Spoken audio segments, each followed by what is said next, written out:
What's up, DJ fan? Welcome to another video on our channel. Welcome to another episode of Start to Spin. My name is Diego, also known as DJ Pretty Boy, alongside my boy Shay, also known as DJ Shay. And together we have decided to start this journey to talk about DJ-related content such as product reviews, tips and tricks, trends, and tell our stories as DJs. So whether you're a seasoned DJ or a new DJ just getting started into the DJ world, this is the spot to be. And with that being said, let's go ahead and start this intro.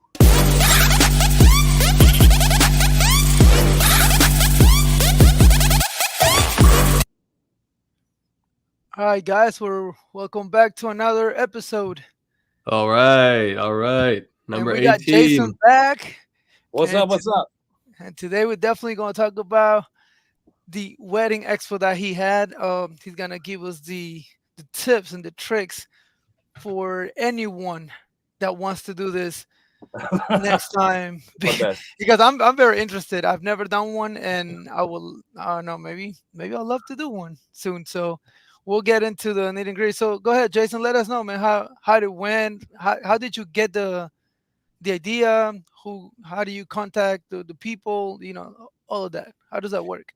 So, I mean, I'm not sure, but if you guys, so I got several emails from the Florida Bridal Expo last year, and we gave them a call. We were actually scheduled to do it last October, but we booked it and everything. But being our first year in business, we decided that it was just too fast, too much, too soon. So we decided to kind of pump the brakes on it and get through our first year of business, and then we scheduled for May of this year. So that's kind of how, they solicited us and we looked into it, and I was all about it. And again, we pumped the brakes a little bit and said, hey, maybe too soon. Let's get our feet a little wet here and get through the year, and we'll go from there. So I thought it would be a good idea I thought it would get our name out there a little bit more, get some exposure with some event planning companies, and then also meet some other DJs, some local DJs within the Tampa Bay area. So I think we definitely achieved that, because I've been in contact with several DJs. In total there was 5 DJ companies there. They got there a little late. But one DJ, and it was really cool, man, because I didn't really know what to expect, right? But talking to some other DJs, there's a DJ company in Tampa called Total Class, and the owner of the company, he started it when he was 17, and he's now in his 30s, and he's a multi-op, and he has 8 DJs that work for his company now. It's cool. He's a really cool guy. He shared his whole life story within 15 minutes, and it was really cool. And they have a lot of gear. So was that a DJ that was on the gig look too? Is that the other one? Is that the one you're talking about, or is that someone else? Total Class. I did. If you see me walking around, I pointed, hey, Total Class. They okay, yeah. They're the ones that had the 360. So they're a bunch of cool guys. And we talked about the Everse 8s. We talked about the Everse 12s. We talked about a couple other things. So, but that was the first. They had some Everse 8s. Now we weren't technically supposed to be playing any music, but they walked the line, and they didn't get in trouble. But those Everse 8s are really good. It was the first time I actually got to hear them in person, and man, I want a pair. I really do. They're and beautiful. I hear Everse. I watched the video. Everse 8 saved your life at your last event. It looked like. Yes. Oh my God. Those battery powered speakers come in handy, don't they? Yeah, they do. And when they're small, because you actually want to bring them places. If it's like another 15-inch speaker, you're probably not going to load that into your car. Like when it's a 15-pound speaker, you're like, I'll just throw this in there just in case. So that one goes to every event with me. Yeah, you never know when you're gonna need it. So it's so compact, so little that it goes to every event we have. So yeah, I learned my lesson too. I had the same thing kind of happen to me, and ever since then I asked those questions of, hey, are we going to be is the cocktail in the same room? Is it in a different spot? Is the dinner in the same spot? And I kind of had the same thing happen to myself as well. And I didn't have my JBL battery powered speaker with me. So luckily I had a long enough XLR cable, and I just stretched it with one of my speakers. So that's how I kind of got away with that one. And the craziest thing is that had never happened to me. Like I've always known everything, right? And for some reason, when we went and we were setting up everything, we were done with everything. The stupid curtains were there, so we thought like I assume it was windows because right next to the photo booth, there's a double door, and it was dark, so we couldn't see. But once you open the door, it's just grass. Yeah. So we assumed that everything was grass, but then the next day, Pee Wee is like setting up, turning on the lights, and then he moved. I don't know why he moved the curtains, and there's a whole big ass room and full of tables, and he was like, "Bro, I think the dinner is gonna be there," and I was like, Oh, "Oh shit!" I was like, "I didn't know this." And you guys did So, went the day before and everything. and we went the day You're before. like, we're So, gonna be super prepared this time. We're going the day before. And then you show yeah, up. yeah. Well, yeah, that's learning awesome. experience. It won't Yeah, happen. that's It why won't it's happen again. convenient. You have a small PB, speaker. by Like the that. way, is amazing on the mic, man. You got a good guy, man. He's good. He's a good Thank MC you. for sure. So yeah, we decided it would be a good thing, and the goal was to, number one, get some weddings right and make some Cool. money, but also get some exposure with some other companies out there, event planners and DJs. And I've got several contacts from that expo. And but be honest with you, I didn't know what I didn't know, right? I didn't know what to expect. I had an idea, and I did a lot of research via YouTube. And there's not much on there of DJs talking about it. There is and there's not. They don't go in detail. But I knew that I wanted to kind of keep it simple. I didn't want this big elaborate booth. I wanted to keep it simple, and I think we accomplished that, right? So the first thing for me was the backdrop, the banner. So luckily, I family member is a graphic design artist, and I wanted to keep the banner very simple, but good enough where somebody's walking by and it gets their attention. And what we did was we put our moving head. If you saw it, we put the moving head on our logo. So as you're Yes. walking by, it was really highlighting our logo, and it got a lot of people to stop. So we had the banner. We had our rock booth in the corner there. I put a TV behind it with a picture of me doing a wedding game, and then we had one totem with a moving head. I had I think I brought 8 uplights just to kind of light the backdrop a little bit. And then we had the iPad photo booth. And so yeah, You so said we that you wanted were to, having problems. I'm sorry to cut you off. You said you were having some technical difficulties with the iPad, right? For the yeah, photo booth. my battery adapter was acting funky, so it wasn't charging the iPad. So Oh, when okay. I said that, we had we took the iPad out to charge it, to keep it charged prior to the event. So that was the Okay. technical difficulties we were having. Okay. It's still not working, by the way. So Oh, yeah. Here So I'm yeah, showing for anybody who's watching, so they could see what the booth looked like. Yeah, it looked really great, man. Honestly, I'm looking at it, especially with the backdrop, and then putting the moving head on the. So I can get a good picture of that. But putting the moving head, yeah, like that, putting the moving head on the logo. That yeah. was great. The banner is very simple, right? So it tells you what we are: wedding DJ, photo booth, 360, and it has our little information. And we direct to the point, which is good, and yeah, it's nice. It looks nice. yep. And And the TV. so you see, so like Rick Webb, he's had a couple. That's the DJ in training right there, Michael. Oh god. Yeah, so we're training him. We're really excited about that. So Rick Webb has a few expo videos out there, and one of them. That's one I saw before as yours had come up. Yeah, The last one. He does. I think he did like a bag and put some glasses in there, and I gave away the party lights, and with the party lights, we got stickers with our logo and our phone number on there, and we just stuck them on every light, which was painstaking because it was like 200 lights. But I didn't do it. I had my guys do it. Yeah, that's dedication at its finest, right there. Yeah. And so we handed those out, and then we had some flyers with our information, and we did put some prices on the flyers as well. And I did not bring enough of those, the lights or the flyers. So if you see in the video, I recorded it right before we started, and dude, there was a line. There was a line from the door to the gate, wrapped around, just hundreds of people in line. And I went out there. I said, "Oh my God, we're about to get killed."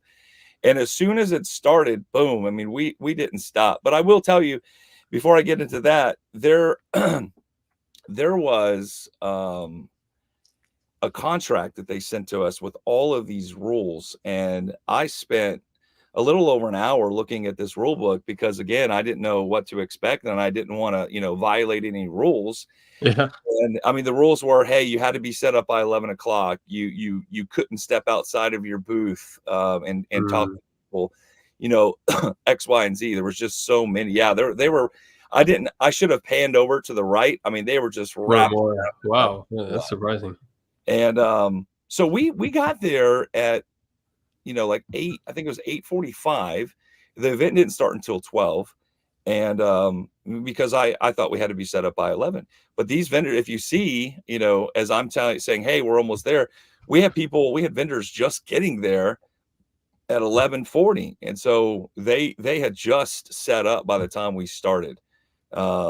So the brides should have had the brides come a bit earlier so they see which vendors are the ones that are going to show up early and be ready to go, and which ones are going to show up at the last minute and maybe be late. We were one of the first booths that were actually. Yeah, I don't know. I noticed that you said that in the video. Now, too. did you get to choose where you set up, or they told you where to go? They assigned us our booth, but I guess we did it early enough where we were the second row by the door. There was one DJ in front of us on the first row. That's it. So we were the second DJ they saw. But what I did notice, and a lot of people told us this, when they got there, they walked all the way to the back and then they worked the way back up to the front. So they didn't get caught up in that line. So that did happen. Okay. That makes sense. Yeah, that did happen. They're probably being instructed to do that too by the people letting them in. They're like, all right, keep moving back so that there's not like a huge mob there at the front, and then more people can get into the building. Yeah, I'm not sure. Maybe, possibly. Yeah. But as soon it as could also be a thought process. It's like lately you're like, okay, well, a lot of people are gonna be in the front, so let me just go to the back. Yeah, I think more so their thought process. A lot of brides that were like, yeah, we came in and we walked right to the back because we just didn't want to get caught up in this line. Now, there were so many different types of vendors there. So there were DJs there. There were tuxedo places there. There were dress shops there, catering companies, event planning. Publix was there. And boy, their cake was delicious. It was good. They let you try it? They should sell more. Brides and grooms should get their wedding cakes from Publix and grocery stores. So no point spending all that money that people don't even end up eating the cake half the time. Their Publix wedding cakes are like $1,000, by the way. Oh shit! Wow. That's I'll go to Costco and get there's some that are cheaper, but they're really nice ones or pretty expensive, but they're good. They're really good. What other companies? So there were like phone companies there. There were massage place. There was wedding therapy vendors there. Like, hey, I know this is stressful. We're here for you. We offer therapy to kind of get you through this stressful process. Crazy. There was lingerie vendors there, for your special night. So, interesting. Wow. Okay. Yeah, there were a lot of photo booth companies there. I think there was 10 different photo booth companies that were there as well. All sorts of different types of photo booths, salsa booths, mirror booths. If you saw in the video, there was a mirror booth. It was pretty cool. All right, yo, Smiley, what's up, man? Yeah, what's up, Smiley? Jason, how much you think you put in everything? About $1,600. Okay. 1,600. And then how much time would you say, how long were you there? Like, how long was the event? So it went from 12 to 5. Oh, wow. Okay. So 5 hours, but you were you there. Got there. So it's basically you did. It's like a whole gig you worked because you got there early and then you had to break down afterwards. So it's probably similar to a lot of time you'd spend at a gig. Guys met me at my house. We left the house at I think it was 7:40. Yeah, it's all day. We left that place at 5:40. So yeah. Nice. And And then then Yeah. so I heard, you did you booked. get You ended breaks? up. Oh yeah, breaks. Do you get What's that? breaks? Because you say you can't leave your booth. Did you get breaks in the within those 5 hours? Oh, absolutely. So I'll tell you this: as soon as it started at 12 o'clock, and I mean, as soon as the doors opened and people started making their way to the second row, 12 to 2 o'clock went like this. I mean, I literally looked at my watch and I said, oh my goodness, it's already 2 o'clock. Like what in the heck? Yeah. I was not, that's what I was not expecting. Cause again, I didn't know what I didn't know, had an idea of what to expect, but I was just, all three of us we didn't stop. It was, as you see in the video, there were so many people there and you couldn't get out of the booth, to be honest with you. I didn't get out of the booth. We each took a little break because it was a little overwhelming, to be honest with you. Each of us was just kind of like, oh my God. Um, and yeah, that's me taking a break. That was my first break, and that was about 2 hours in. And yeah, so it was nuts, man, and it was constant. There you go, there you go. I mean, that was, Yeah, and that was about 2 hours into the event. that's crazy. I would never think, like, especially in this like post COVID like virtual like world we live in now, that this many people. I mean, I'm sure it depends on each expo, and how popular an expo is. So this must be like a really popular and well known one. But I'd be like, I was surprised that so many people go to like an in person event with vendors and stuff. Like I always, to me, like I never been to an expo, but like the whole expo thing I thought was on the decline, and like getting less popular. But this is like, this is so crowded and obviously so popular. Yeah, I think we're getting back to pre-COVID stuff, right? So, what's funny is watching this video is you can see that scratch on my head. My dog had scratched my face the night before, so I'm over here talking to brides with a freaking cut on my face. That was nice, but Uh, Jason, can you tell us like what is the process of you and your employees? How do you train them to talk to the clients? so the one guy that was with me, he's like my best friend, right? So he is a fantastic salesman, and he agreed to come on with me, and I'm actually doing his daughter's wedding coming up here next year. So I had already cut him a deal, and then him coming and help me out, I gave him even more of a discount. So that was kind of the trade off there, right? So and then Michael, we're training him to be a DJ. So we set up, and then after we were set up and ready to go, we went over, the script. And to be honest with you, on the drive there, we were going over, especially my friend that showed up. He knew, but he didn't know prices. He didn't know different things. So we went over. I kind of thought about basic questions that would be asked, like, "Hey, what do you offer? What kind of lighting do you offer? What kind of packages do you have?" So I made sure that they had that basic information, and then the flyer really was a script for them as well, because it had everything there for them, our add-ons. And my friend that was there with me, he used that flyer as he was having conversations. He said, "Hey, look at the add-ons that we have. We have Dancing on the Clouds. We have Haze Machine if you want it. We have photo booths. We have 360. If you want an inflatable to put the 360 in it, hey, we've got that as well." So he had all that information right there in his face. So he didn't really he memorized it by the time we were done, but Okay. he didn't need to going into. He just needed to have a basic understanding.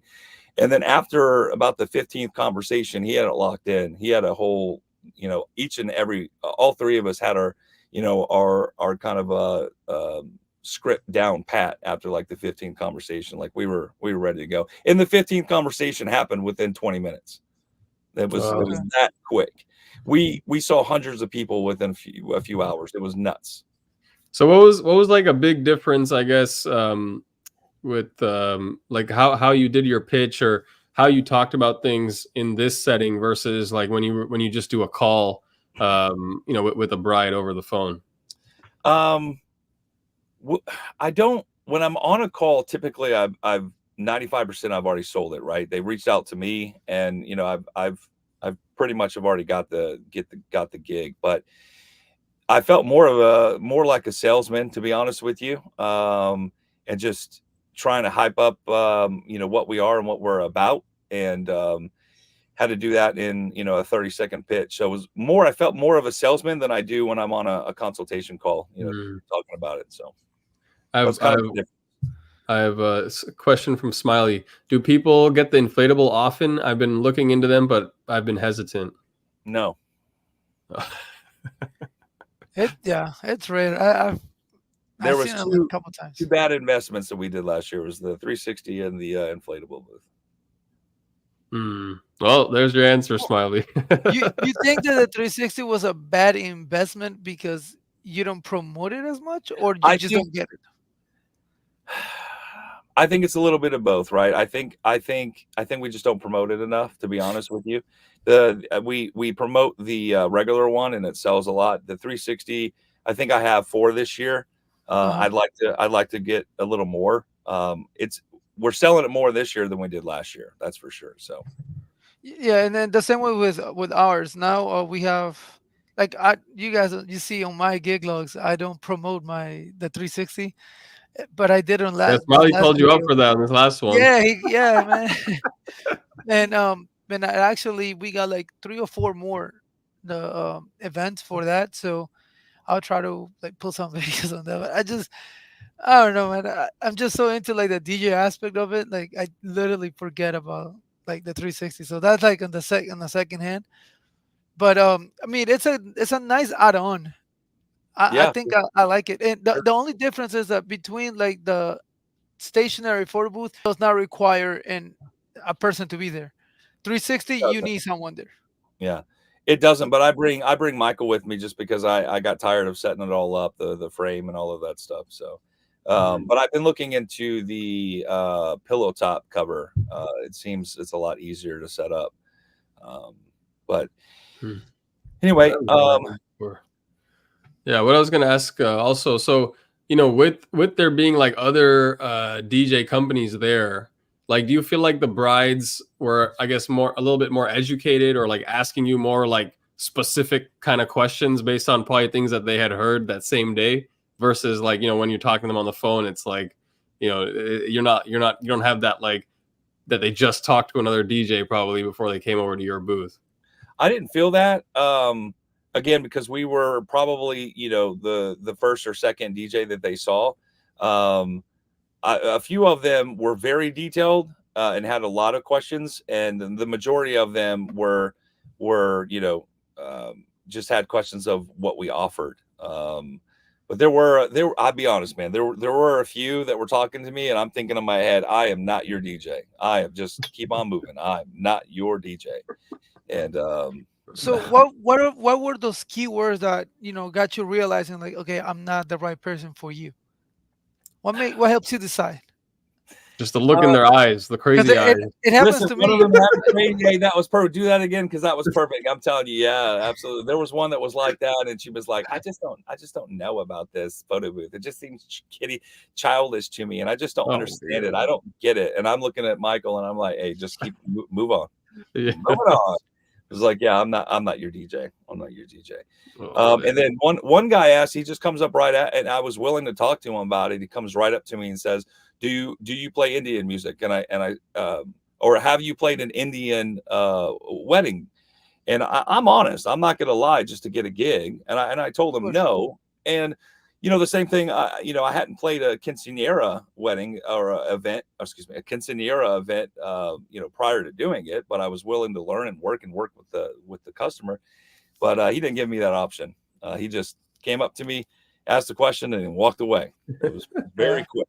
Yeah, I don't know why someone looking for Indian DJ would come there. I don't know what they're looking for. Then I doubt there are any Indian DJs there. Sometimes Indian they have their own like Indian wedding expos. Sometimes I've heard of those. Yeah. I mean, but it's crazy. Like, not everyone is gonna know every single genre, but you're willing to learn. Just like I did a Peruvian and Indian wedding. Like, like I've never played Indian music, but I played it that day and it came amazing. Then the next year they hired me again for their renewals or whatever they call it, and but I got the opportunity, just like Jason. You got the opportunity to do the quinceañeras, and then from that one you were able to do another one, which I watched. It was cool. I watched the quinceañera gig log. Hold on, hold on. Yeah, I've It been was, watching all your stuff. that was you went like this. It was cool. So, what'd you really think about it? Well, the thing is, there's not much not much a lot of like like video like dancing, like not much of like the music's part of it. There's more of like your setup and like Jason how. said that was by design. I got copyrighted a little bit, so I deleted some of that stuff. But yeah, Okay, well, see, that's another thing about me. The copyright thing, I don't care. Like all of my stuff, all of my videos are copyrighted, all of them. yeah, I don't care. Like like I said, and I said it before, I'm not here for the money. I'm just doing because I like doing this, and like it's just content for. Every time they ask me, "Hey, where can we see your stuff?" Oh yeah, go to YouTube and look at all yeah, my gig logs. Oh, so So like, you show your clients like you show them your gig logs too. yeah, that's Oh, mainly why I did it. That's uh, mainly why I started doing this. The gig logs because I wanted something that I can show. Because on Instagram, Facebook, you see like just that these little like clips. You have to make it like really short, like in a minute. yeah, Well, in YouTube, you get a little more content and you get what I use, how I set up, so they can see that it's not as easy as they think. Like we don't just go there and press buttons. We yeah. have to set up. We need to make sure that everything works. Especially in a quinceañera, man. Quinceañera is the worst because everything. First of all, nothing goes on the time that they want that it's set on It the damn it timeline. did not. Never. It did not. Never. One. Two, you have to do so many announcements. I mean, I don't do them. Pee Wee does, but now you experience that. And it's constantly changing. They think that on the spot they want to change things. And then you as a professional, one, you can't say no because they're paying you for it. Right. Two, you gotta adapt. And then you have to like, Very much change it so. like so Very it's crazy. The mother of the daughter that night, I remember she was pulling me left and right. She was changing her mind, changing things up on me. And oh, then the geez. husband would come and he would, and I actually pulled him back in. And I said, "Hey, who am I You guys, listening to? yeah, Who you am I guys need listening to? And You're that's coming the and you're worst. telling me, yeah, yeah. That's how That's it the works. worst. Dad? Yeah, Like sometimes, especially in quinceañeras, the mom has an idea. She yeah. tells you the right at the spot. But then let's say that the daughter doesn't like it. She goes to her dad, and the dad comes to you and tells you something different. That's And what then was you're like, happening. "Well, I just got told to do this." And then they're like, "Oh, well, let me go talk to her." And then they both come, and they're telling you their story, like whatever they want, and then they looking at each other, like looking at it, like what? And I'm like, what? And then they're like, okay. I'm like, okay, how about we do this and then we do this because it makes more sense. And they're Yep, like, okay, let's do it like that. that was But definitely we have to happening. listen to both ends, and it's on the spot. Literally, you're trying to do something like you're mixing or something, and then they're coming out to you, hey, let's do let's not do the cake, let's do the la hora loca, or let's do the dollar dance and then the cake, or like Yeah. let's do the cake before the la hora loca and then we do the surprise dance. Like that, you go to the event with an idea, a timeline, Mhm. but depending on like the vibe or whatever, they trying to change things, Yeah. and like you have to literally like flip flip the chip and Yeah. then For sure. do it. And it's just But crazy. It's by crazy. doing that event, it definitely I have a really I think I have a pretty good playlist. I mean, I'll share it with you and you tell me, but it was created from that quinceanera and I've used it many times. In fact, I used it on Monday. I had a Memorial Day pool party. I didn't make a gig log of it, but there was a lot of Latin people there, and they came up to me and said, "Hey, can you play some music?" And we did, and I got into that playlist and I played man, I don't know the name of it, but I know so Lavaca, right? Lavaca, La Lavaca. vaca. Oh, Yes. boy, Oh, that they got young's down to fire. it. They got down to it. Yeah. And That then I young's fire. decided, I need to hey, write that one down. I went ahead and I played. They were younger, but they loved it. I played Suavemente. I just said, you know what? Let me try it. And I thought they were going to yell at me and said, Suave, "That's my nah, grandparents." suavemente is even the littlest person knows that song.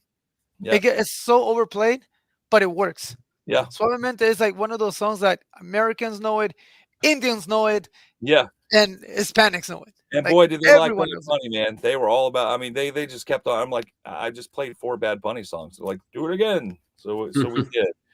But No, the that's wedding awesome. expo. So as they were coming to our booths, each of us had our own script of what to say, and we had the iPad. So we had another iPad set up that we had Honeybook.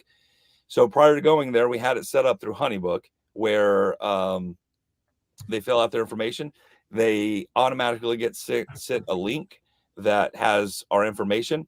And so we have their information. And then we had it set up. 2 days later, they got another follow-up from us, just, a little script. And they've gotten one more follow-up. So we've done 2 follow-ups since the expo. And that was all. So I haven't had to worry about it. I've reached out to people as they get onto Honeybook and they do any kind of updated information. I'll text them and kind of reach out to them and ask them questions. And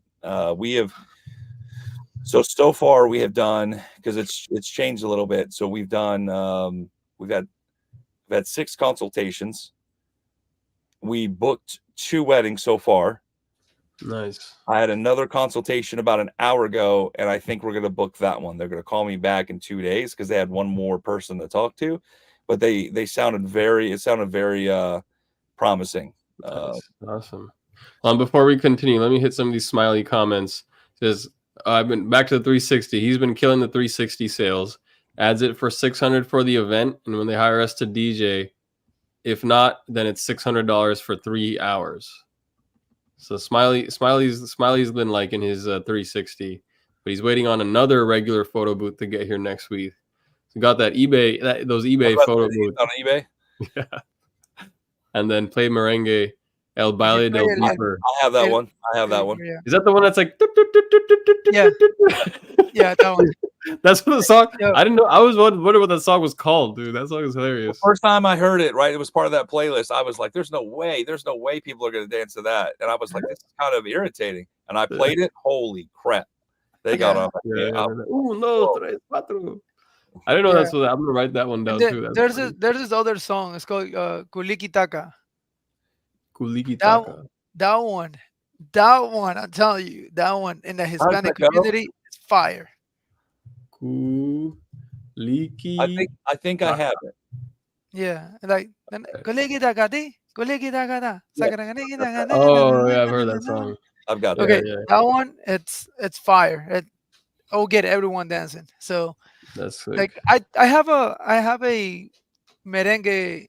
I have a merengue like kind of like playlist, like fire merengue songs that I use to like either when I'm trying to do a transition from like a different genre to merengue and I want to like catch people's attention.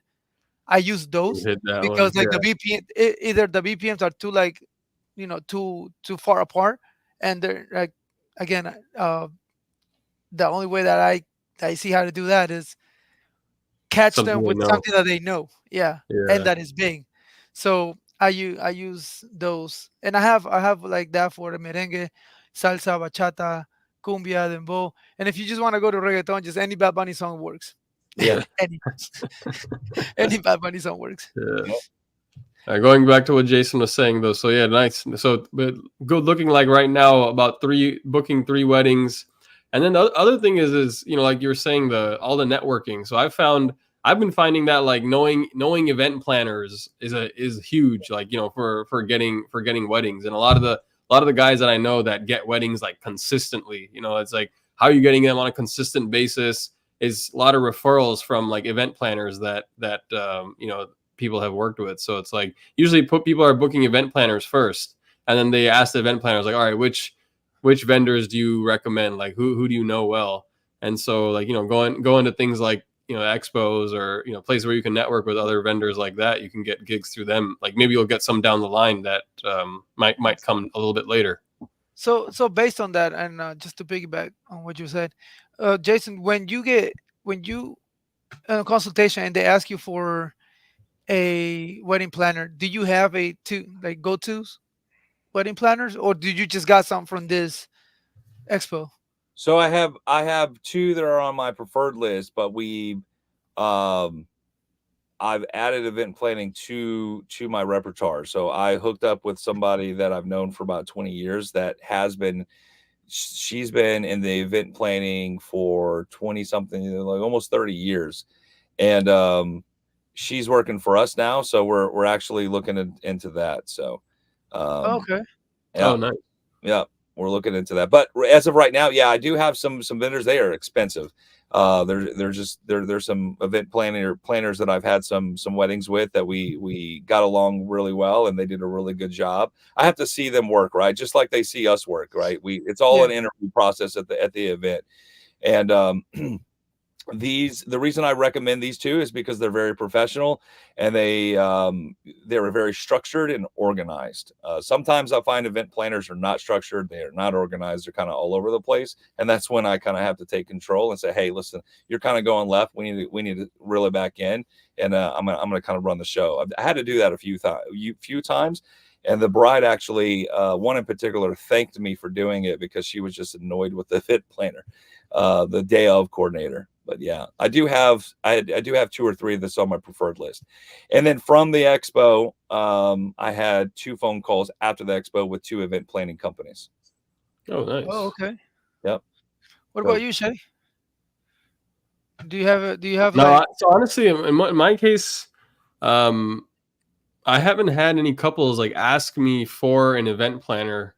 It's usually that they already have an event planner Typically, they in usually have. place, and then because that's like the first one they usually get, and then either sometimes it's like the couple has found me, and then the event planner will also reach out to me and like kind of like like they haven't worked with me before, they kind of do their own like kind of feeling me out and kind of making sure I'm legitimate.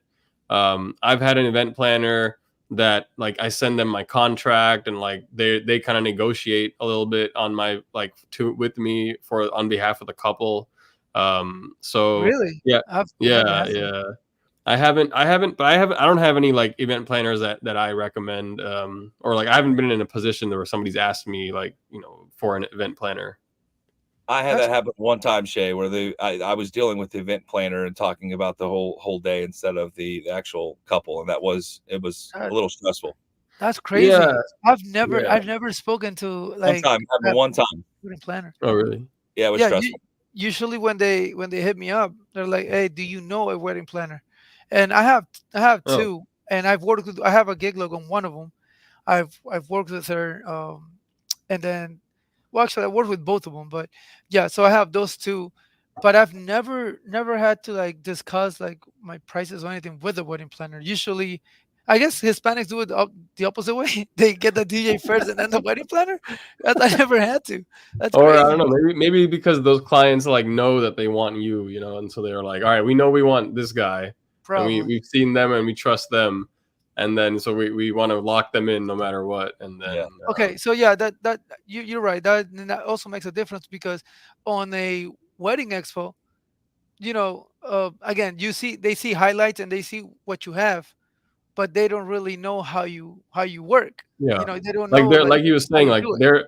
these people aren't like already being referred to you, like they're not Yes, like 95% already there. they're It's like you're literally starting walk-ins. from They're you're like, all walk-ins. right, you're like kind of doing like speed dating, almost like interviewing them. You're starting from Exactly. scratch. Yep.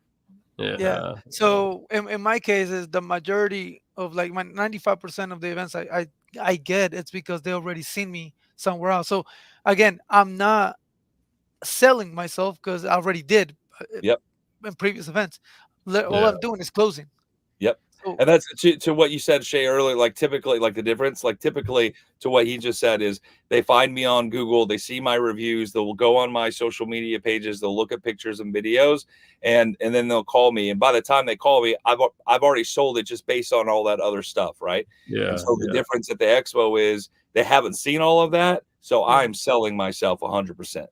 Yeah. So that's the biggest difference. how you felt in regards to like that, like selling yourself, It didn't feel natural. I felt exhausted, to be honest with right? you. Yeah.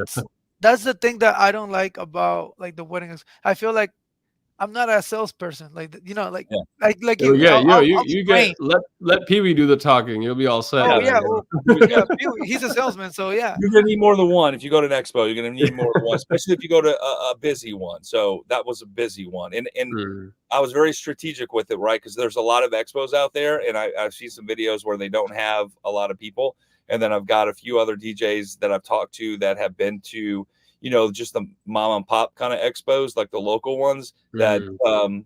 aren't as big. So I knew that this one was going to be big just based on what I've read about it, and it's one of the biggest ones that are held in this part of Florida. So Got it. That How, makes how sense. far was it from your station, from where you are stationed? 45 minutes.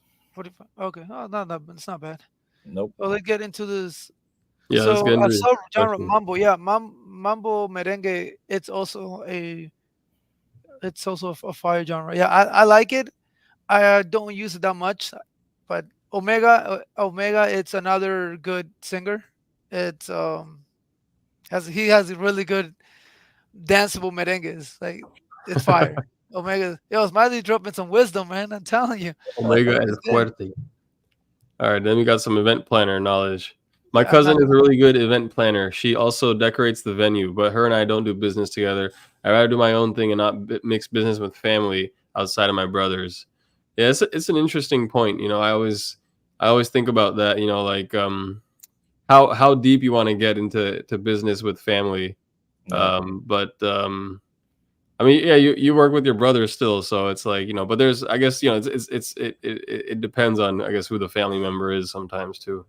But is it the thing is that they feel it's so comfortable that they they feel like doing one thing wrong is like it's okay, it's not a big deal, or like coming in late while you're like setting up everything, and they're supposed to be there at 4, they get there at like 5. It's okay, and if you tell them something, they're like, "Pfft, bro, like what the hell, Yeah. like Yeah, yeah. it's crazy. Luckily, Pee Wee and I don't have that problem, Yeah.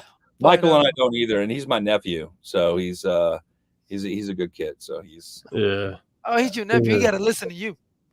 Nice and nephew. Out of Yeah, respect, he gotta listen I'll to get my you. wife after him. Yeah.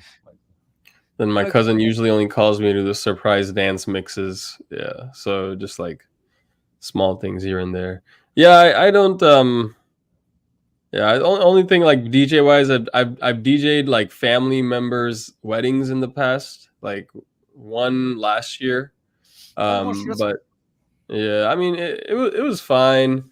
I just end up charging them less. Like I'm like, hey, like, look, I'm gonna charge you basically like what it would take me, like if I rented out all this equipment to somebody. I'm not gonna charge you for like my performance. I'll do that for you like as a family member. But I'll be like, I'm gonna charge you for like what I would charge if I went and had to set up all this stuff and I had to rent it out to somebody, which is still a decent amount of money. So that's basically how I do it when if I do like an event for a family member. What about you, Jason? How do you do it? Well, my family discount is free. So like I just did my mother-in-law's 70th birthday, and I didn't. I mean, I'm not going to charge my mother-in-law. And then I have another nephew. He's getting married in Tennessee in August, and I'm doing that for no charge. That's my wedding gift to him. Oh, nice. That's a big gift. That's a Yeah, big gift. it So, is, because I'm bringing the Yeah. subs. I'm bringing everything. oh, you're Oh, taking wow. everything. He's going to have like almost 300 people there. So yeah. Oh, big wow. Wow. But I Big did one. tell him, I said, hey, I'm doing this for free, but I will have a tip jar by my booth. And Hey, a big band. Put the SA Entertainment banner we have a behind you banner in too. there. I should do that. I was thinking about what if I should ever bring that, but now maybe for that, that's because I'm not worried about a review. Maybe your flyers at the end of the day. Yeah, You're the like, marketing, yeah. Yeah, absolutely. Or at least if you give them out those glow sticks, then have the stickers on the bottom at least. Then We are bringing the glow sticks. You know what? Because I still have like 500 stickers left. I've ordered enough of those. That's good. That's good. That's oh, funny. see, there you go. If just because you're not charging an event, there's other ways that you can see a profit out of everything that we do. So exposure. Yeah. You might get a lot of events in Tennessee. It's gonna be pricey, but Yeah. Oh yeah. It would be. But I yeah. would say this too is with the other DJs there, we were all in kind of different price brackets as well. There was actually a franchise company there. Man, I don't remember. Do I have it? No. I don't remember the name of the company, but they're nationwide franchise. And the Total Class company, their starting price was $2,000. That was their lowest price. And so, and I was out of the DJs there, I was probably the second lowest price there, where I was pretty competitive, but I was lower than the they call themselves premier DJs, you know, and they talking to him, he knew, he was like, hey, I'm not for everybody. I'm competing with myself, and I don't try to be competitive. And if they want to hire me, this is what we offer. So what do you think, like, you know, you saw their booth, you saw their product, like, what do you think they're paying, like, what are they charging extra for? Like, what do they have, if anything, that you don't have? You know what I mean? Like, is there something they're charging other than like the experience and the name? But in terms of like what they're putting out there, like, did you notice there was anything that kind of justifies the difference? No, I mean, they've got some pretty dope equipment, right? So the equipment that they have is pretty top of the line stuff. I mean, they weren't rocking any kind of arrays or anything. They're all, you know, just I forget what they had. They had some really cool speakers and subs. I forget the name of it, but they like RCF or QSC, or I think it was QSE, and I mean, they had some really good speakers. But I think why they're so high is because they are a multi-op, right? So for the guy that owns the multi-op, he's got to make money. So for him to make money, he's got to raise it high, but also he's got to be competitive with paying his DJs. So he's got to, you know, if he's giving them 40 or 50% of the gig, he's got to raise his prices. So if he's charging $2,000, he's only making $1,000 if he's giving the guy 50%. So he can try to be competitive and keep his DJ happy, right? Yeah. So I think, to be honest with you, that's why they're priced so high. That's when the multi-hub. Jason, you're becoming a multi-hub, huh? Slowly. Yeah, well, I was gonna say, you know, you're growing, like your trajectory is awesome, because you say it hasn't been 2 years yet, and you're already like doing so many gigs. You're out at the expo, you've got photo booths and all the uplighting, and now you're training other DJs, you know. So like you've got a good like growth plan, you know, and I really respect that. Yeah, definitely. It's really. Because like I was saying in the last one, I'm like, my strategy has just been like, oh, let's do this, like just shooting randomly in the dark, you know, and hoping something happens.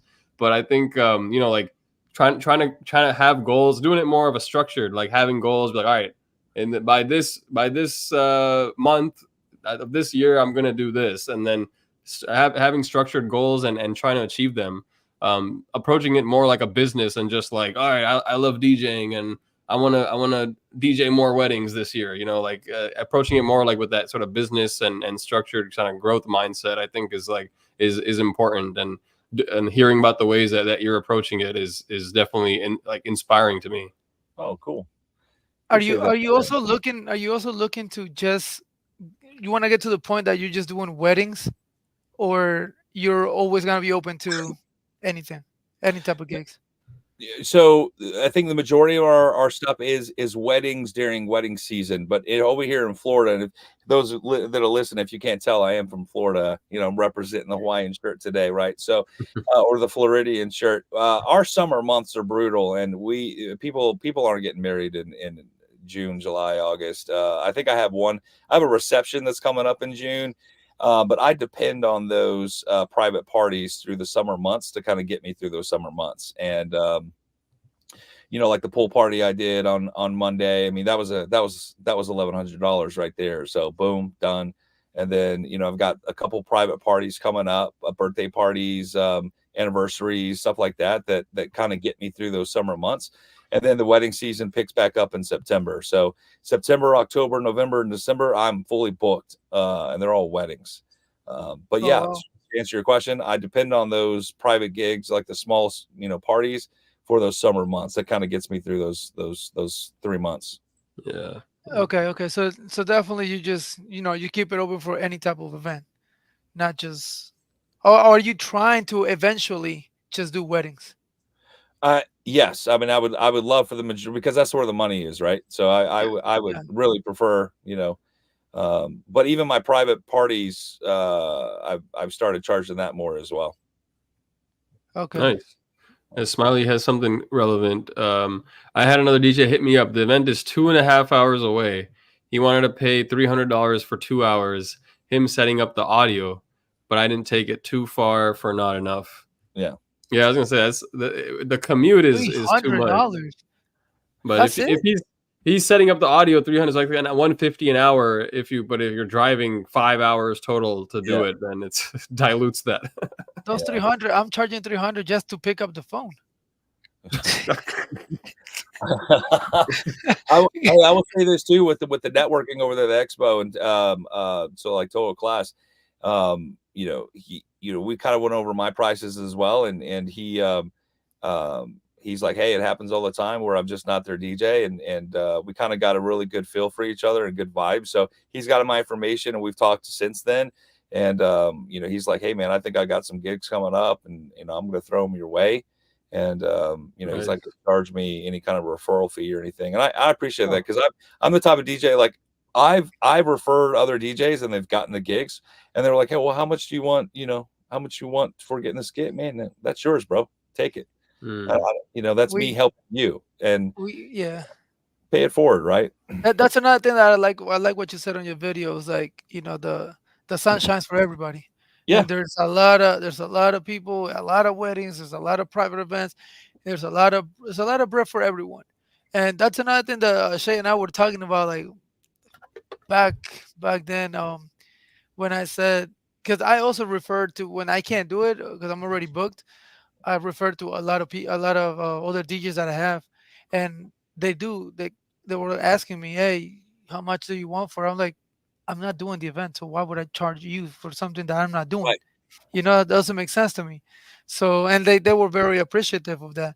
And I was like, well, I'm not doing it because you owe me. No, it's because I can't do it. And if you have the time and you want to do it, go ahead and do it. I mean, it's not just don't, I'm sending it to you, just do the best you can.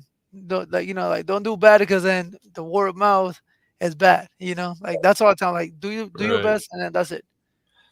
Yeah, I agree with Smiley here, man. Yeah, $300 for the whole day. That's not worth your time, man. You're better off staying home and playing Helldivers on PS5. Yeah, if it wasn't for the drive, that's a far drive, man. 2 hours. No, but I do. That's why I still do a lot of like subcontract gigs. So more popular DJs in the area, I always reach out to them.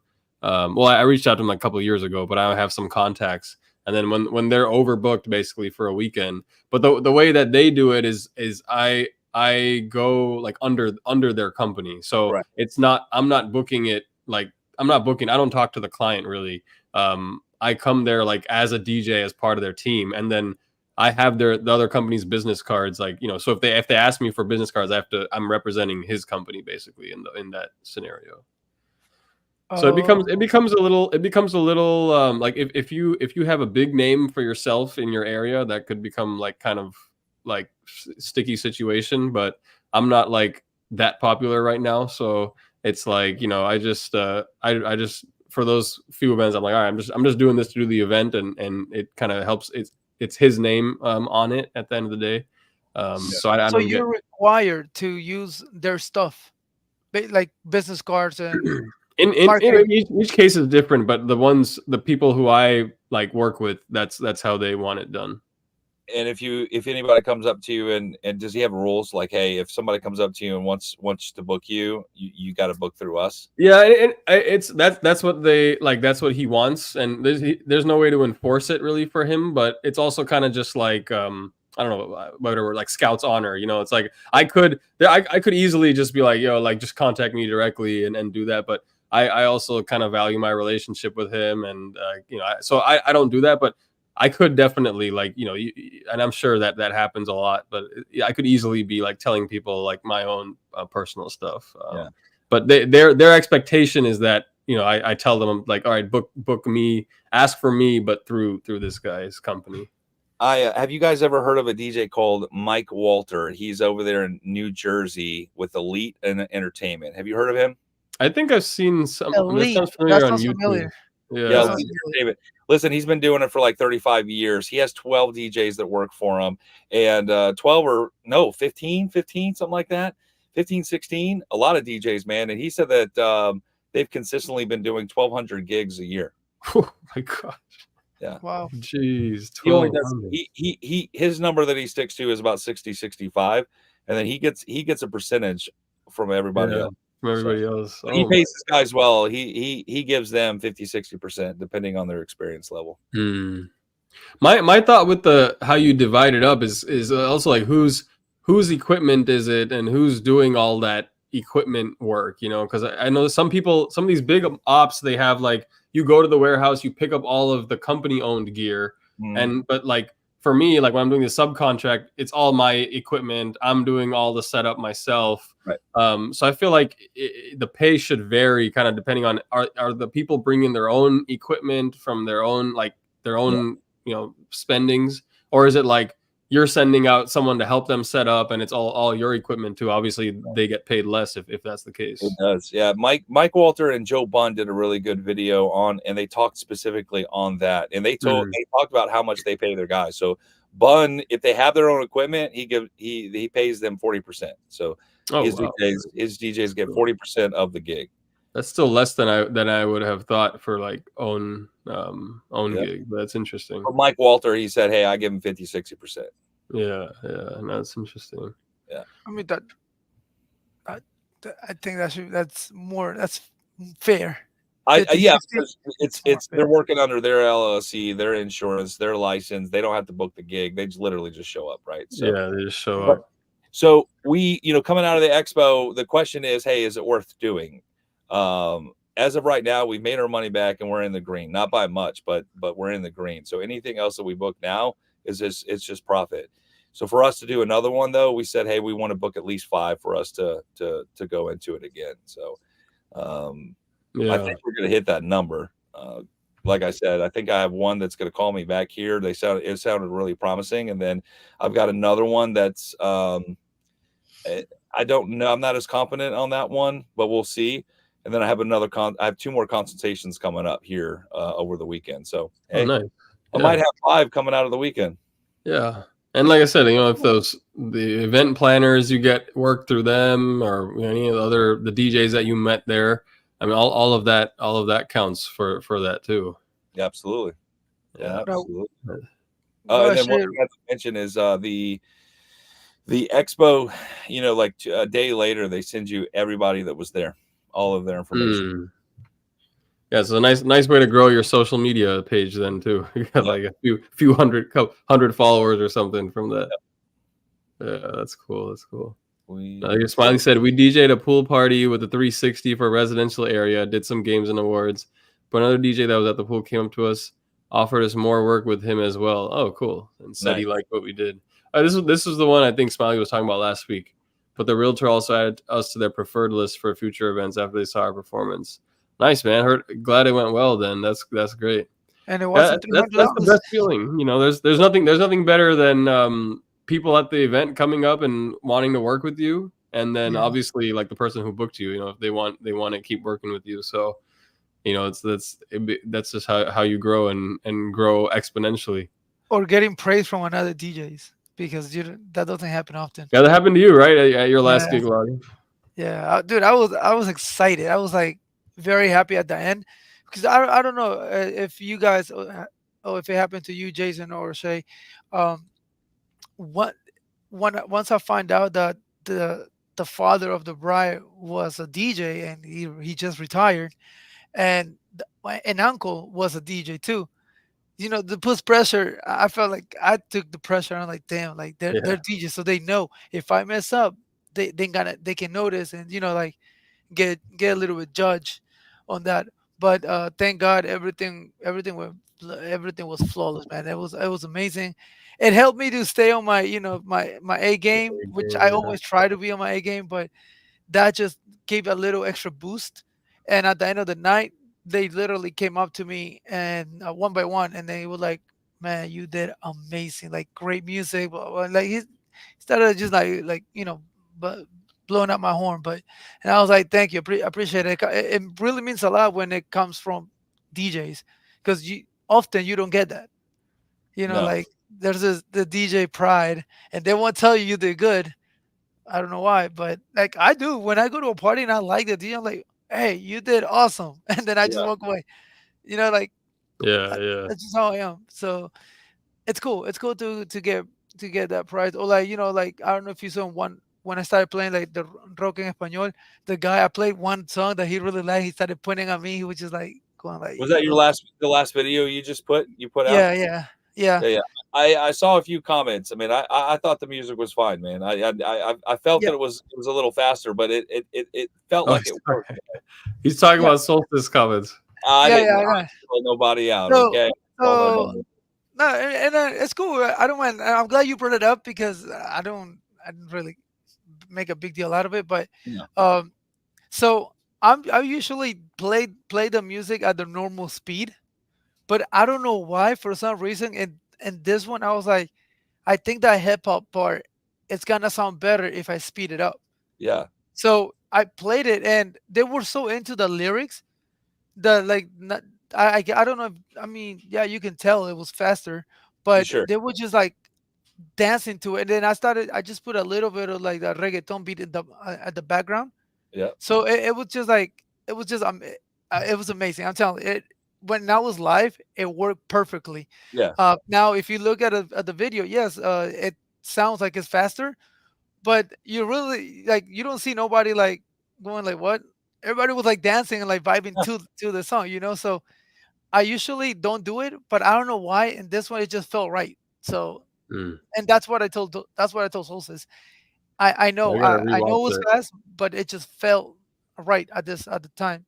I And honestly like I don't know how fast how many percentage or how fast you were, but I've always found that if you're like if you play the songs a little bit faster, like at least like 2-3%, it just adds a little bit more like energy to the music. Like it especially depends like on the some genre songs too. definitely more than others, but in general, it's like if you speed it up a little bit, it just adds a little bit extra energy.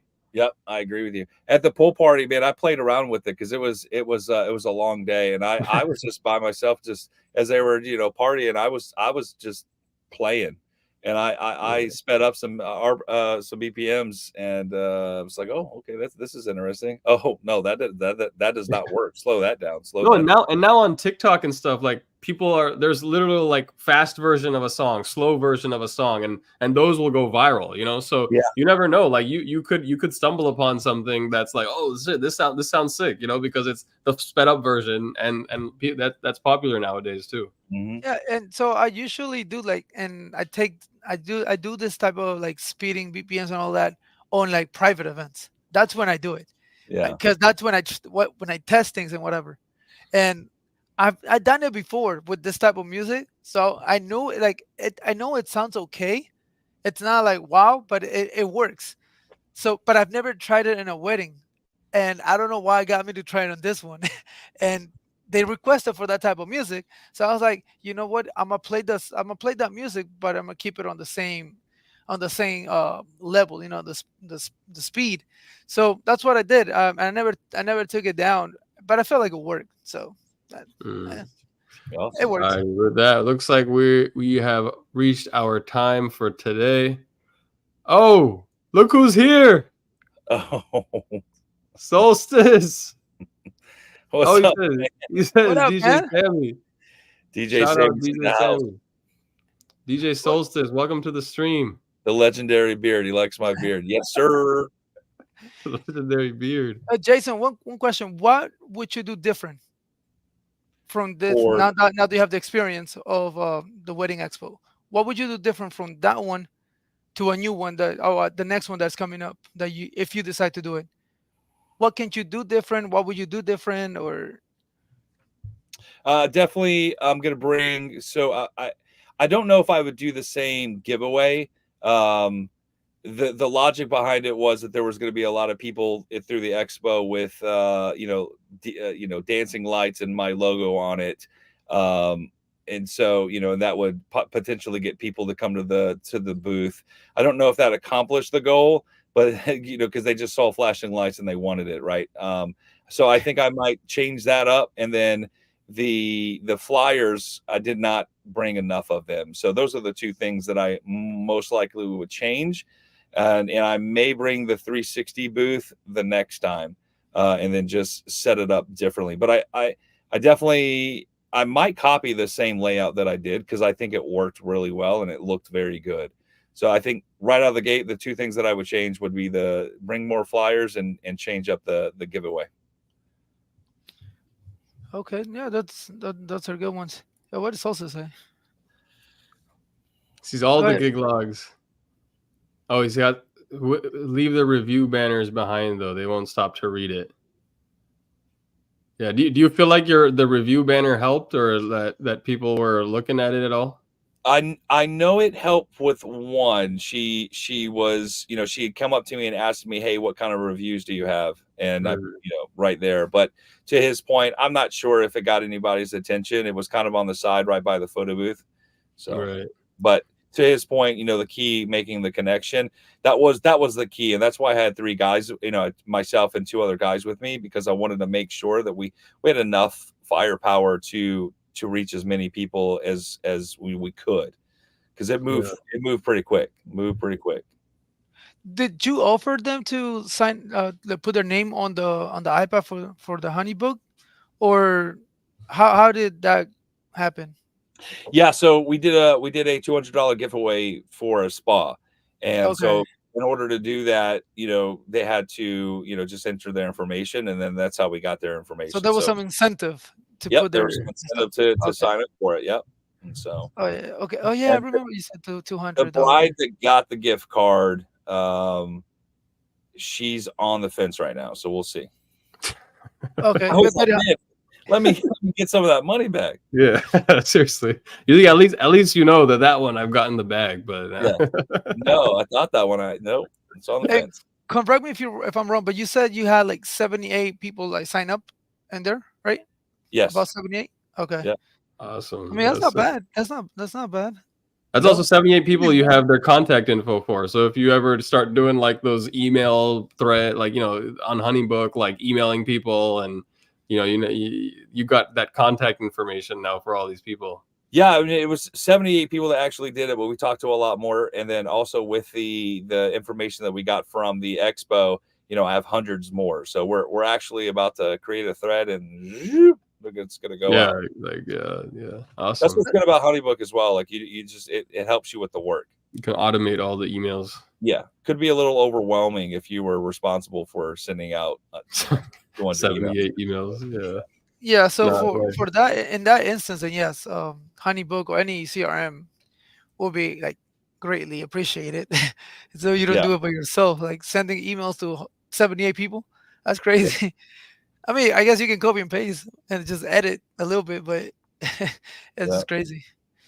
All right, we're over time. We'll end with Smiley's words of wisdom. He says, "The critics are mainly the crowd. If they enjoyed it, let it be and don't change. That's 100. And Solstice, thanks for joining, man. We're here every Thursday. What are you, 5 p.m. on the West Coast? Yeah. All right, Smiley, one random question. All right, Smiley's random question. Last question. Anyone use crate hackers or something similar to it? Solstice uses it, I think. I've never. I don't use crate hackers. I utilize BeatSource a lot. So yeah, me too. I use BeatSource a lot. I haven't used crate hackers or like bought crates. I've seen a lot of people advertising like they're selling their crates. I haven't done that because I feel like maybe it could be helpful, but it's like I probably don't have the exact songs or the same versions of the songs that they're gonna have in their. I'm pretty sure that out of, let's say, if they send you a crate, right, out of 500 songs, you're only gonna use 10. So probably, yeah. So that's why I never used it, but yeah. All right, no, Jason, thanks so much for coming. That was really helpful and super. Especially both of us haven't been to an expo, so it was really good to hear about your experiences. Yeah, thanks for having me on, man. It was a pleasure talking about it. I had a lot of fun. Of course. Yeah, no, of course. Thank you for your time and for sharing your experience, your knowledge, and that helps us a lot because eventually, I don't know, who knows? Maybe one day we do one, and now we have a better idea of what to expect, what to do, what not to do. Yeah. And yeah, so bring more flyers next time. Bring more flyers. Bring more foam light thingies. Yeah. More giveaway. Yeah. Also, just so you know, power for your booth is extra as well. Yeah. Yeah, So that's Yeah. bring a Jackery if you want to save some money. yeah, So oh, yeah, yeah. yeah, So you for my could. booth, I use that. I use that power my power bank. I have Then you're my good. little. You won't need it. But yeah, because it was like $149 extra. Man, I should have done that. Okay, yeah, that's what I'm gonna do differently. I'm gonna bring it back. I'm Yeah, you gonna could invest. buy a Jackery for that much, and then you have Correct. it. You know? Yeah. Man, So last, I know we said we're gonna close it, but just another question. The You didn't take speakers because there was no sound allowed, right? we were not allowed to. Like we were not Uh, allowed to play music. And so okay. I didn't want to crowd my booth. So but I think definitely think we got the point across that we were a DJ as they were walking by us with having the our DJ booth set up and the TV in the background with the picture of me at an event. So So do you had that playing on a loop, yes. or yeah? Okay. Yeah, Mhm. that makes sense. Another question. Okay, I'll let you go after this one. That's okay. How is it training a new employee? Oh, like is he like completely new, or does he already have like knowledge? Are you molding him to like Yep. how you want him, or Zero knowledge when it comes to the DJ business, just like I had. And he's great with beautiful? people. He knows how to read people. He listens very well. And he's got a very energetic personality. So he's been my assistant now for the last 4 months, and it's just kind of slowly been kind of growing into from a curiosity to he's kind of getting passionate about wanting to learn more and more. So we put a plan in place. We got a 4 month plan, and we'll go from there. The goal is to have him ready by January. Okay. Mm. Well, he's basically, based on what you're saying, he sounds very coachable, and Yep. that's the biggest thing that you gotta have, at least in this aspect. You need to be very coachable, open minded, and just listen. Yep. Listen, because that's the best way to get better. And Yep. obviously, in practice, because you gotta practice. But how did you get him? Like, did he just come up to you, or like, were you looking for someone? Did you put it on Facebook? Like, how No. did you get him?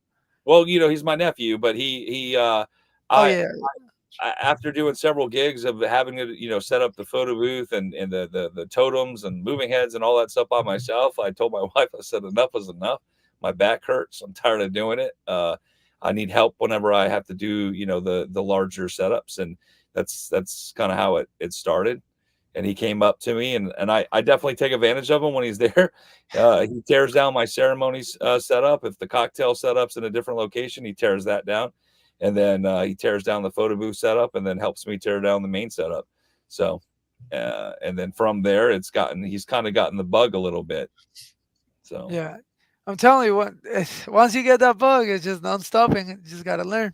yeah, But the best thing is that he's like starting from new, so new, you can mold him to what however you want him to play. So it makes you feel extra comfortable once he starts going by himself, because you know he's gonna do what you want him to do, which yep, is obviously he's gonna put his spin to it, but the base is there and it comes from you. So correct, that's the best part. As opposed to a DJ that already knows, comes, you try to teach him your way, and he just will always go back to their way. So it's yep, easier to teach someone new that than someone that already knows the stuff. And it's just with everything, pretty much with like computers and anything like that. yeah. So So he's gonna get he's with him set up in January. Guess who's getting the G42 the G42? Oh, nah, nice. Yeah, me, That's not him. your. Me, not him. of course, like Yeah, Oh, so he's he'll, gonna get he'll, your old setup, and you're gonna get the. he's getting he'll your get old setup. he'll get my JBLs. Yeah, he'll. Uh, Nice. mhm. Yeah, Oh, that's I'm gonna be telling you, nice. you're gonna love those. The 44 G2s. Yeah, You're gonna love them. yeah. Little heavy, they're a little heavy, but You're a little heavy. yeah. The subs, only Yeah, the the subs. sub is like 78 80, pounds or something, 80 right? pounds. 80 pounds. Yeah. Yeah, that's why I got the rock and Yeah, but roller. they fit in the car. They fit in the SUV though, right? Yeah, yeah. Oh yeah, yeah. Yeah, They fit in my SUV. Yeah. my current 18 subs, but one will fit. Both will not. So Yeah, no, this one both they Actually, both will fit. in this gig log, Diego, you showed you fitting both of those LD the 44s in your On my SUV kicks, too. on my yeah, yeah, Nissan yeah. kicks. Yeah, Yeah, yeah. yeah. So So they do fit. So I use my Nissan kick when I have like when my setup is the medium and small one, and then I use my wife's car, which is the It's a Honda or something, but it's bigger, a little bigger than mine. And that's ERV. when I use like my full thing. And then when I have the 360, then I need to use two cars because the 360 don't fit in my car. It won't. Yeah. Everything doesn't fit. We So I I need like a truck or something. my Tucson just blew up a couple weeks ago. The engine blew up, so I had to get so I have a Sorrento now, Oh. and we got a Okay. hitch on the back, so we can load up to 2,000 pounds. So Wait, what year was your Tucson? it was a 2012, man. It had Oh. 200,000 miles on it. It was ready to go. Oh, it did. Okay, okay. He's Good. like, it was ready to All right, go. I have a Sportage, which is like the same, basically the same thing, but it's got some more. It's like 80,000 miles. I was like, I got worried. I was like, wait, Oh, how young I was had your car? I had a Sportage before too. Oh, you did? Nice. Yeah. Yeah. Well, not me. My mom had it. So So the Sorrento is the Yeah, size we see up it. from the Sportage. Yeah. Yeah. a Sportage is nice. 200,000 is good. Yeah. Okay. Yeah, but it's small. Like not a lot of stuff Yeah. really can fit in there. Yeah. You're limited with those kind of cars. But yeah, I'm probably looking for a van because another thing that I'm tired of is, and I already said this before, the totems, right? Like building the totems, I'm just annoyed. I don't want to do it no more. I just want to Gravity have it stands, built. man. You know what's annoying about the gravity stands? That they cost so much. That's what's so annoying about them. Yeah. Like, Yeah. And they wobble. Have you seen Daryl Bennett? Yeah, Daryl Bennett just made I a video. told you. I told you that. I told you they were gonna wobble. I told you. Yeah. People, because the thing is, people were like really criticizing that in the comments. So then he created another video on top of that, like to try to like kind of backtrack on it. But I think the wobble is just you have to be okay with it. They wobble. One of the lights were like a little tilted, and he even said it. Yeah, it one of looked the a little tilted. Yeah. So the higher up you extend it, it's gonna be worse too. Yeah. So it's Yes. just. So that's why I think it's just, you just have to just I'd know rather that have that's the- gonna happen with those. Yeah, I'm that's still why I gonna, have it but instead of the broken. gravity stands, I'm thinking I may get the Chave Flex stands. They're like the same thing, but Chave Flex stands. yeah, but they're similar to the they're the gravity same. stands. Definitely true. My But friend knows how to do his setup, but allows me to teach him and be able to put both our setups together with DMX. He wasn't doing DMX before he started working together. That's another thing. That's so much helpful. Like DMXing stuff. It sounds complicated. It's not that complicated, but it is a lot of time consuming to like get your stuff all like set up. yeah. So yeah, a van Yeah, works, like, especially on when it IDC rains. now, they're $431 for two of them. For the Flex stands, oh, that's pretty. I think it's similar, right? What are the gravity stands are like $230 each or something. Yeah, something like that. Something like that, like $250 or. Yeah. Yo, Smiles, Yeah. but the thing with the pickups is that the bed is open, so if it rains, all your stuff gets wet. That's the only bad thing about pickups. Yeah, And then absolutely. you can't really go up. Everything has to be in one level Yeah. because otherwise it's gonna start flying away. Yeah, you Or can't it's do gonna like a fall. bed cover because like it's not tall enough. You're not gonna be able Yeah. to fit enough stuff. Yeah. The only way to do it is I think DJ Rachel has a truck and she has a big, what is it called, like the big truck extended The cover. hood, the hood thingy. on the back. Yeah. Yeah, and she doesn't even use a lot of stuff. Her equipment is very compact. She uses Very the Evo 50s. She uses the 50 M's and like Everse. Have you Yeah, noticed how OCD she is, man? She is. I mean, she's legit. Yeah, big time. Oh, really? I haven't Yeah. seen. Oh, I love watching her stuff, man. She's dude, she's just so detail oriented. It's just she's got. I mean, it's just so organized. I watch her stuff. I'm like, oh my god. She's the reason why I don't do like product reviews, because I watch her and then she like tells you everything. Yeah. For like I was watching the Everse 8 on hers, and she started naming everything that it had, like with pictures and everything, right? And then I was like, damn, I don't think I can do that. So I did mine, but mine was like very simplified. And then I was like, yeah, you should watch Rachel's. It's pretty good. You check out the one that she did about her backpack. Yeah, It the was- backpack one. Yeah, I saw that one. Oh my god. So Yeah, see, we dropped some stuff at my sister-in-law's house, so nothing will get wet. Had to pick it up the next day. bro, your equipment Yeah. gets done. Yeah, especially and they're not cheap. Like to me, like anything can get wet, but my 44 G2. That's one thing that cannot get wet. Like not a drip. Yo, bro, those are Nothing. expensive. Those are Yeah, expensive. yeah. That's $8,000, man. That's it's crazy, but it's amazing. Like I love them. As you can see, I take him over almost every event. But what you Yeah. can do? All right, All guys, righty. we'll cut it off right because we're 20 minutes past. So we'll leave it at this. Check us out next week. Thank you very much again, Jason. Thank you very much for your time. I appreciate it. Uh, we'll see you guys on the next episode. All right, you have a good one. Stay classy. Stay classy. Peace. See you guys.